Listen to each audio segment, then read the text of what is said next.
Play Marshawn Stanton to Yankees needs perfect storm 112. Andrew Marchand breaks down the possibility of Giancarlo Stanton joining the New York Yankees.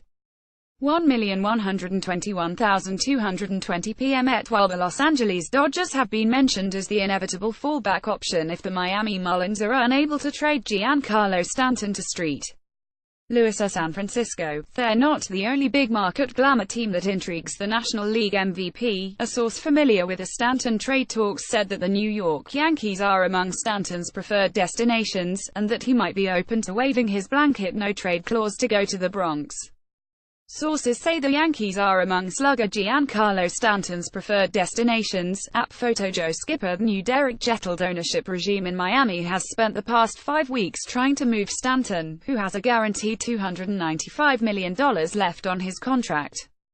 Jeter and businessman Bruce Sherman took over a franchise that was saddled with debt when they bought the Marlins from Jeffrey Loria for $1.2 billion, and they got one big salary off the books Thursday when they traded second baseman Dee Gordon to the Seattle Mariners for 3 minor leaguers.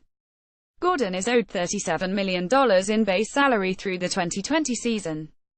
The Cardinals and Giants have expressed the most interest in Stanton, but extensive trade discussions have yet to bear fruit. In a radio interview early this week, San Francisco general manager Bobby Evans said that the Giants have a deal in place with the Marlins, and they're expecting Stanton to decide by Friday whether he'll waive his no-trade clause and bring the negotiations to a conclusion. The Dodgers have been mentioned prominently in speculation because Stanton grew up in Los Angeles and would be more inclined to waive his no-trade clause to play at home. And the Dodgers, who fielded MLB's highest payroll in 2017, ostensibly have the financial resources to assume a substantial chunk of the money still owed Stanton. Although the Yankees also appealed to Stanton, a deal to New York would have to surmount several obstacles. The Yankees are trying to keep a handle on their payroll, and owner Hal Steinbrenner recently reiterated the team's desire to field a roster beneath MLB's $197 million luxury tax threshold.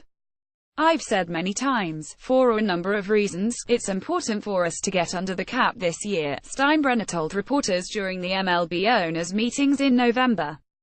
"It's absolutely a goal of mine to be under.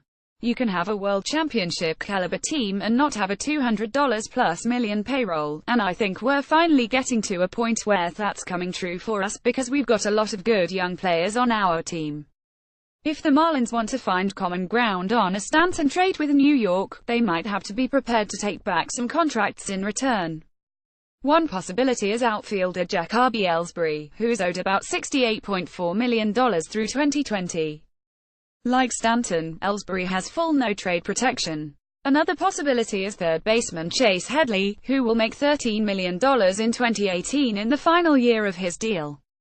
While Stanton would bring an impact bat to New York, the Yankees also have no pressing need for an outfielder at the moment. Aaron Judge hit 52 home runs in right field and finished second to Houston's Jose Altuve in the American League MVP race. Left fielder Brett Gardner is coming off one of his best career seasons, and center fielder Aaron Hicks logged in .847 ops in 88 games this season while making a base salary of $1.75 million.